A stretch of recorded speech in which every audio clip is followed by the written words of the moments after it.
The plastic stick trembled in my hand, two pink lines staring back at me like accusatory eyes. After years of disappointment, this should have been a moment of joy. Instead, dread coiled in my stomach as I imagined Jake's reaction. "Alice, you've been in there for ages. What's going on?" Jake's impatient voice carried through the bathroom door. I took a deep breath, steeling myself. "Coming," I called, my voice surprisingly steady. Stepping into our bedroom, I found Jake sprawled across the bed, flicking through his phone. He barely glanced up. "Well, another negative?" I swallowed hard.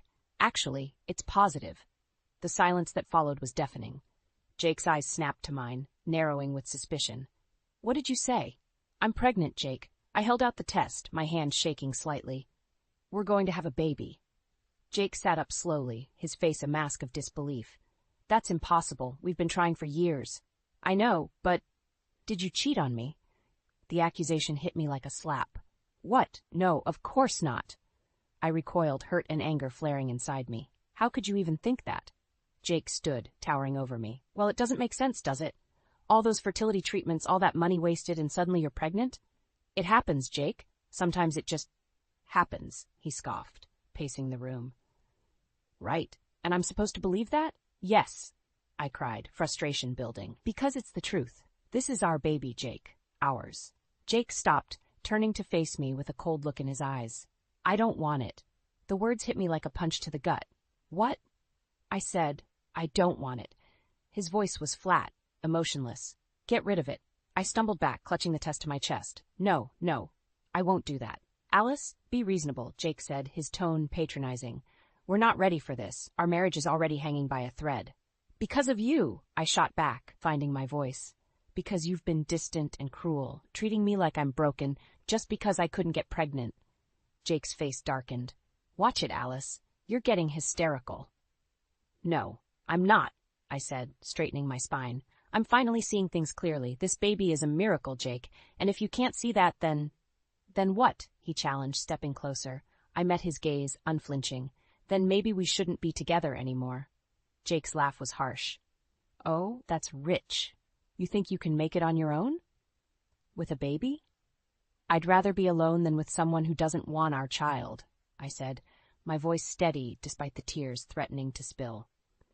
For a moment, something like regret flashed across Jake's face, but it was quickly replaced by a sneer. "Fine. Have your precious baby. But don't come crawling back when you realize how hard it is." He stormed out of the room, leaving me alone with the weight of his words. I sank onto the bed, one hand instinctively moving to my still flat stomach. The test was still clutched in my other hand, those two pink lines a promise of a future I'd dreamed of for so long. But not like this. Never like this. My phone buzzed, startling me. It was a text from my mother, Brenda. "How did it go, sweetheart? Did you tell him?" I stared at the message, tears finally spilling over. How could I tell her that my marriage had just imploded? That the man I thought I knew had revealed himself to be a monster? With shaking fingers, I typed out a reply. "Can I come home?" The response was immediate. "Of course. We're here for you, always." I looked around the room at the life Jake and I had built together. It all seemed hollow now, a facade hiding years of pain and resentment. But as I placed a hand on my stomach again, I felt a flicker of hope. This baby was my future now, and I would do whatever it took to give us both the life we deserved. The suitcase felt impossibly heavy as I dragged it down the stairs. Each step was a battle against gravity and my own doubts. Was I really doing this? Leaving everything I'd known for the past decade? "Where do you think you're going?" Jake's voice, cold and mocking, froze me in place. I turned, my hand instinctively moving to protect my stomach. "I'm leaving, Jake. I can't stay here anymore." He leaned against the doorframe, arms crossed. "And where exactly are you planning to go? Back to Mommy and Daddy?" The condescension in his tone sparked a fire in me. "Yes, actually. At least they'll support me and this baby." Jake's laugh was cruel. "Support you? Alice, you're 40 years old. You really think you can start over now? As a single mother?" I lifted my chin, meeting his gaze. "Watch me." For a moment, something like uncertainty flickered in Jake's eyes, but it was quickly replaced by a sneer. "Fine, go, but don't come crawling back when you realize how hard it is out there." "I'd rather struggle alone than stay here with you," I shot back, surprised by my own vehemence. Jake's face darkened. He took a step towards me, and I instinctively backed away, bumping into the wall. "You ungrateful bitch," he hissed. "After everything I've done for you." "Done for me?" I interrupted, anger overriding my fear. "You mean like blaming me for our fertility issues? Treating me like I was broken? Making me feel worthless?" Jake's hand shot out, gripping my arm painfully. "I gave you everything, Alice. A home, a life. Let go of me," I said, my voice low and dangerous. "Now." For a tense moment, I thought he might hit me, but then he released me, stepping back with a look of disgust. "Get out, and don't bother trying to come back. You're on your own now." I didn't hesitate. I grabbed my suitcase and headed for the door, my heart pounding. As I reached for the handle, Jake called out, "You'll regret this, Alice. You're nothing without me." I paused, turning to face him one last time. "No, Jake, I was nothing with you, but not anymore." With that, I stepped out into the crisp morning air, closing the door on 10 years of my life. My hands were shaking as I fumbled with my phone, dialing my mother's number. "Alice?" Brenda's voice was thick with sleep. "Honey, what's wrong, Mom?" I choked out, tears finally spilling over. "Can you come get me? I left Jake." There was a sharp intake of breath. "Oh, sweetheart, of course. Your father and I will be there as soon as we can. Where are you?" I looked around, realizing I had no idea where to go. I'm still outside the house. I don't know where." "No," Brenda interrupted firmly. "Don't stay there. Go to the diner on Main Street. You remember Diane? She'll look after you until we get there." Relief washed over me. Okay, I can do that. We'll be there soon, Alice. I love you." "I love you too, Mom." As I ended the call, I noticed a curtain twitching in the upstairs window. Jake was watching me, his expression unreadable. I squared my shoulders and turned away, dragging my suitcase down the driveway. Each step felt like a small victory, carrying me further from the life I'd known and closer to an uncertain future. But as I walked, I felt a flutter in my stomach, so faint I might have imagined it. My hand moved to rest there, a small smile tugging at my lips despite everything. "It's just you and me now, little one," I whispered. "But we're going to be okay, I promise." As I rounded the corner, leaving my old life behind, I felt a mix of terror and exhilaration. I had no idea what the future held, but for the first time in years, I felt truly alive.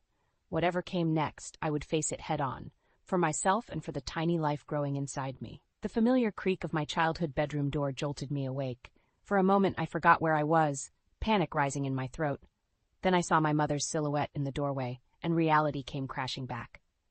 "Alice, honey, are you awake?" Brenda's voice was soft, tentative. I pushed myself up, wincing at the wave of nausea that hit me. "Yeah, Mom, I'm up." She stepped into the room, concern etched on her face. "How are you feeling?" "Like I've been hit by a truck," I admitted, managing a weak smile. "But I'll live." Brenda sat on the edge of the bed, her hand finding mine. "Your father's making breakfast. Think you can stomach some toast?" The thought of food made my stomach churn, but I nodded. "I'll try." As we made our way downstairs, the smell of coffee and bacon hit me like a wall. I stumbled, gripping the banister. "Alice?" My father's worried voice carried from the kitchen. "I'm okay," I called back, taking deep breaths. "Just morning sickness." I entered the kitchen to find my father, Michael, standing at the stove, spatula in hand. His eyes widened as he took in my appearance. "Good Lord, sweetheart, you look terrible." "Thanks, Dad," I said dryly, sinking into a chair. "Just what every woman wants to hear." He had the grace to look sheepish. "I'm sorry, are you sure you're all right?" I nodded, accepting the glass of water my mother handed me. "I will be. It's just a lot to process." Michael turned off the stove, joining us at the table. For a moment we sat in uncomfortable silence. Then he cleared his throat. "Alice, we need to talk about what happens next." I tensed, bracing myself. "What do you mean?" "Well," he began, exchanging a glance with my mother, "you can't stay here forever. You need a plan." "Michael," Brenda warned, but he pressed on. "No, we need to address this. Alice, you're 40 years old. You're pregnant, unemployed, and, well, let's face it, you've been out of the workforce for years." Each word felt like a blow. I blinked back tears, anger rising to replace the hurt. "So what are you saying, Dad, that I should go crawling back to Jake?" "No," both my parents exclaimed in unison. "Of course not," Brenda said firmly. "But your father's right about one thing. We need a plan." I slumped in my chair, suddenly exhausted. "I know, I don't know where to start." Michael reached across the table, taking my hand. We'll figure it out together, sweetheart. But first things first, we need to get you to a doctor. The thought sent a jolt of panic through me. A doctor? Why? To make sure everything's okay with the baby, Brenda explained gently. And, well, to discuss your options. I recoiled, yanking my hand away. My options? You mean? Alice, Michael said, his voice uncharacteristically gentle, we just want to make sure you've considered everything. This isn't going to be easy. I know that, I snapped, pushing away from the table. But this baby is all I have left. I'm not giving it up. Brenda stood, approaching me cautiously. No one's asking you to, sweetheart. We just want to make sure you're prepared for what's ahead. I softened slightly, letting her pull me into a hug. I know, Mom. I'm scared, but I have to do this. As I pulled away, a sharp pain lanced through my abdomen. I gasped, doubling over. Alice? My father's voice sounded far away. What's wrong? I looked down, horror flooding through me at the sight of blood on my pajama pants. No, I whispered. No, no, no. The room spun as panic set in. My mother's arms were around me, her voice urgent in my ear. Michael, call an ambulance. As darkness crept in at the edges of my vision, one thought consumed me. I couldn't lose this baby. I couldn't lose the only good thing left in my life. The last thing I heard before unconsciousness claimed me was my father's frantic voice on the phone. Please hurry. My daughter. I think she's losing the baby. The first cry of my newborn son pierced the air, and with it, every doubt and fear I'd harbored over the past months evaporated. Tears streamed down my face as the nurse placed him in my arms, his tiny body warm against my chest. Hello, little one, I whispered, my voice thick with emotion. I'm your mom. My parents crowded around the hospital bed, their faces a mix of joy and relief. The journey here hadn't been easy. After the scare in my first trimester, every day had felt like a battle. Against my body, against the whispers of doubt, against the ghost of Jake's cruel words. But now, looking into my son's eyes, I knew it had all been worth it. He's beautiful, Alice, my mother said, wiping away her own tears. My father squeezed my shoulder. What are you going to name him? I smiled, running a finger along my son's cheek. Ethan, it means strong. As the days passed and we settled into a routine at my parents' house, the reality of single motherhood began to sink in. Sleepless nights blurred into exhausting days. The weight of responsibility pressed down on me, constant and unyielding. One particularly rough morning after Ethan had been crying for hours, I found myself in the kitchen, desperately trying to warm a bottle with one hand while bouncing him in the other. Shh, please, Ethan, I begged, my own tears threatening to fall. Mommy's trying. Here, let me help. My mother's voice startled me. She took Ethan from my arms, cooing softly to him. I slumped against the counter, suddenly bone-weary. I can't do this, Mom. I'm not cut out for this. Brenda's eyes softened with understanding. Oh, sweetheart, every new mother feels that way sometimes. But you're stronger than you know.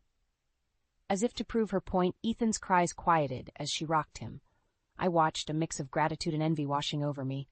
I need to find a job, I said, the words tasting bitter. I can't keep relying on you and Dad. My mother nodded, her expression thoughtful. Actually, I might have an idea about that. Do you remember Diane from the diner? I frowned, vaguely recalling the kind-faced woman who'd sheltered me the day I left Jake. Sort of. Why? Well, I ran into her yesterday. She mentioned they're short-staffed at the diner. It's not much, but it's a start. Hope fluttered in my chest, quickly tempered by doubt. I don't know, Mom. I haven't worked in years. And what about Ethan? Your father and I can watch him while you're at work, she said firmly. Alice, this could be good for you, a chance to get back on your feet. I looked at my son, now sleeping peacefully in my mother's arms. The thought of leaving him, even for a few hours, made my heart ache. But I knew she was right.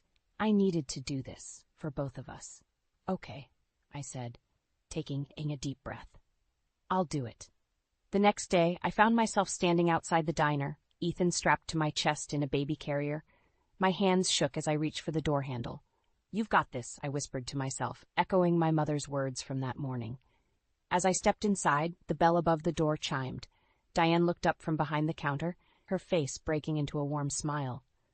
Alice, I'm so glad you came, she said, coming around to greet me. Her eyes softened as she noticed Ethan.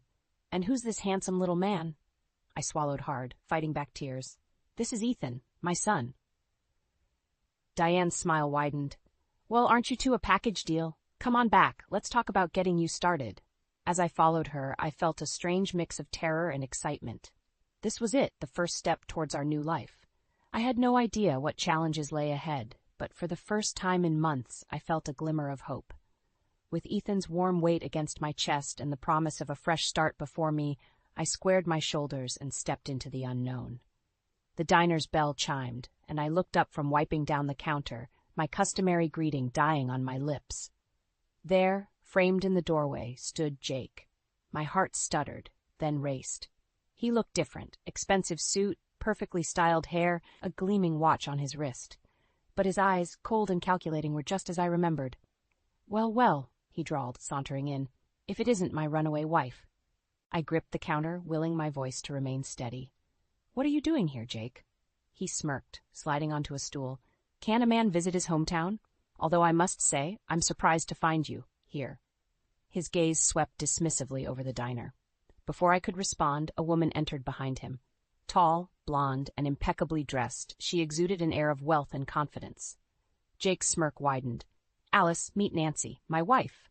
The word hit me like a physical blow. Wife? How long had it been since I'd left? A year? 18 months? Nancy extended a manicured hand, her smile not quite reaching her eyes. So you're Alice. I've heard so much about you. I shook her hand, automatically, my mind reeling. I'm sorry, I didn't know Jake had remarried. Jake laughed, the sound grating on my nerves. Oh, there's a lot you don't know, Alice. For instance, did you know that while you were off playing house with Mommy and Daddy, I sold the company, made quite a tidy profit, too? The implications of his words sank in slowly. The company we'd built together, the one I'd walked away from when I left him, he'd sold it without a word to me. You had no right, I hissed, anger replacing shock. Jake's eyes hardened. I had every right. You abandoned everything, remember? Including your shares in the company. I opened my mouth to argue, but at that moment, Diane emerged from the kitchen, Ethan in her arms. Alice, honey, I think someone needs his mama. Jake's gaze snapped to my son, his expression unreadable. So this is the brat, huh? Doesn't look like much. Red clouded my vision. I snatched Ethan from Diane, cradling him protectively. Don't you dare talk about my son like that. Nancy laid a hand on Jake's arm, her smile brittle. Now, darling, let's not cause a scene. We just came to deliver the news, remember? Jake nodded, his smirk returning. Right you are, my dear. Alice, we thought you should know we're moving back to town. Bought that big house on Maple Street. You know the one. I did know it. It was the house I'd always dreamed of living in, back when Jake and I were trying to start a family. Why? I managed to choke out. Why come back here? Jake stood, adjusting his cufflinks. Let's just say I have some unfinished business to attend to.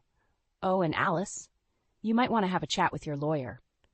There are some discrepancies in our divorce settlement that need addressing. With that, he strode out, Nancy in tow. The bell chimed again, leaving an oppressive silence in their wake. I slumped against the counter, my legs suddenly weak.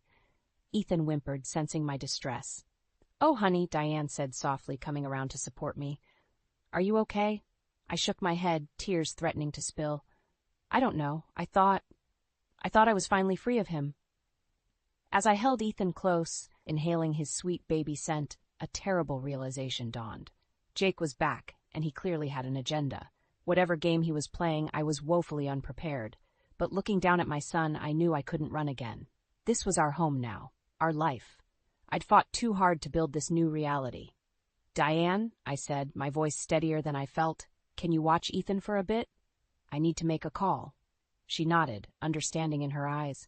Of course, sweetie. Take all the time you need. As I stepped outside, phone in hand, I took a deep breath. I didn't know what Jake was planning, but one thing was clear. I needed to be ready. For Ethan's sake and for my own, I had to fight back. With trembling fingers, I dialed a number I never thought I'd use again. Hello, this is Alice Thompson. I need to speak to a lawyer. It's urgent. The manila envelope felt heavy in my hands, its contents threatening to upend my world once again. I'd been avoiding it for days, but with Jake's latest threat looming over me, I couldn't put it off any longer. Taking a deep breath, I opened it, spreading the documents across my kitchen table. As I read, my heart sank. Jake hadn't just sold the company, he'd systematically stripped it of assets before the sale, funneling millions into offshore accounts. "Oh, God," I whispered, my hands shaking. This was why he'd come back. He was covering his tracks, and I was the loose end. A knock at the door startled me. I hastily gathered the papers, shoving them back into the envelope. "Coming!" I opened the door to find Nancy standing there, looking decidedly less polished than the last time I'd seen her. "We need to talk," she said, pushing past me into the house. "Please, come in," I muttered sarcastically, closing the door. "What do you want, Nancy?" She turned to face me, her expression a mix of anger and desperation. "I want the same thing you do, to take Jake down." I blinked, sure I'd misheard. "What?" Nancy sank onto my couch, suddenly looking exhausted. "Jake's been cheating on me with multiple women, and that's not even the worst of it." My mind reeled. "The company? You know about that?" She nodded grimly. "I found out last week. He's been embezzling for years, Alice, and now he's trying to pin it all on you." The room seemed to tilt. I gripped the back of a chair to steady myself. "On me? How?" "He's claiming you were involved in the financial decisions before you left, that you knew about the offshore accounts." Nancy's eyes met mine. "He's setting you up to take the fall." A wave of nausea hit me. "But that's not true. I didn't know anything about it." "I believe you," Nancy said softly. "That's why I'm here. I want to help." I laughed bitterly. "Help? How could you possibly help?" She reached into her purse, pulling out a flash drive. "Because I have proof. Emails, bank statements, everything, but I can't use it without implicating myself. That's where you come in." My head spun with the implications. "You want me to turn him in?" Nancy nodded. "It's the only way, Alice. If we don't act first, he'll destroy us both." I sank into a chair, my mind racing. Could I trust her? This woman who'd married Jake, who'd looked at me with such disdain in the diner? As if reading my thoughts, Nancy leaned forward. "I know you have no reason to trust me, but think about your son, Alice. What kind of future will he have if Jake succeeds?" Ethan, my beautiful boy, sleeping peacefully in the next room. The thought of him growing up with Jake's shadow looming over us made my decision for me. "Okay," I said, my voice steadier than I felt. "I'm in. What's the plan?" Nancy's relief was palpable. "We gather all the evidence, then go to the authorities. But we have to move fast. Jake's getting suspicious." As if on cue, my phone buzzed with a text. It was Jake. "We need to talk. Come to the house tonight, alone." I showed Nancy the message, my heart pounding. He knows something's up. She stood, suddenly all business. "This is our chance, Alice. Go to the meeting. Wear a wire. I'll be nearby with the evidence. If we can get him to confess." The enormity of what we were planning hit me. This wasn't just about money anymore. It was about justice, about securing a future for my son, about finally breaking free from Jake's influence once and for all. "All right," I said, squaring my shoulders. "Let's do this." As Nancy left to make preparations, I looked at the photo of Ethan on my mantel. His innocent smile steeled my resolve. Whatever happened tonight, I had to succeed, for both of us. I picked up my phone, my finger hovering over Jake's message. With a deep breath, I typed my response. "I'll be there." The die was cast. In a few hours, I'd be facing Jake one last time, and this time, I wouldn't be the one walking away with nothing. My heart pounded as I approached the house on Maple Street. The grand facade, once a symbol of my dreams, now loomed like a fortress of deceit. I touched the wire hidden beneath my blouse, drawing strength from Nancy's words. "Remember, we only need one confession." Jake opened the door before I could knock, his smile predatory. "Alice, darling, come in." I stepped inside, fighting the urge to flee. The house was immaculate, a stark contrast to the chaos about to unfold. "Drink," Jake offered, already pouring himself a whiskey. I shook my head. "Let's skip the pleasantries, Jake. Why am I here?" He chuckled, sinking into an armchair. "Always so direct. It's one of the things I admired about you, you know." "Cut the crap," I snapped, my nerves fraying. "What do you want?" Jake's eyes hardened. "I want you to sign some papers, a simple amendment to our divorce agreement. You'll relinquish any claim to the company's assets." I forced a laugh. "The company you sold without my knowledge? Why would I do that?" "Because," he leaned forward, voice low, "if you don't, I'll make sure you never see your precious son again." Ice flooded my veins. "You wouldn't dare." Jake's smile was cruel. "Wouldn't I? Think about it, Alice. Who would the courts favor? The successful businessman or the unstable single mother working in a diner?" Rage boiled inside me. You bastard, you set this all up, didn't you?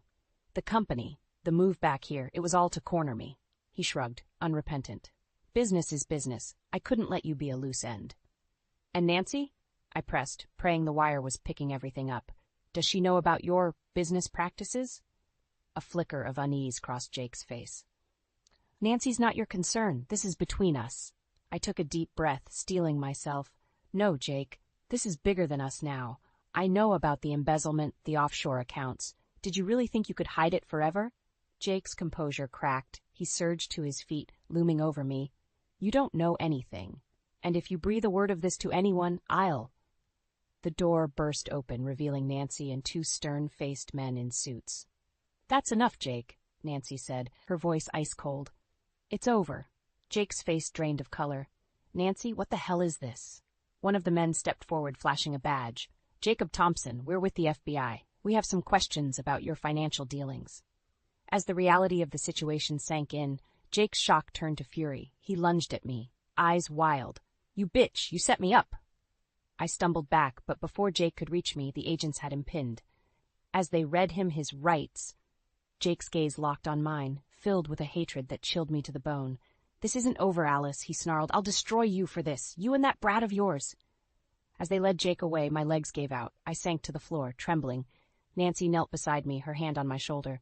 It's done, she said softly. We did it.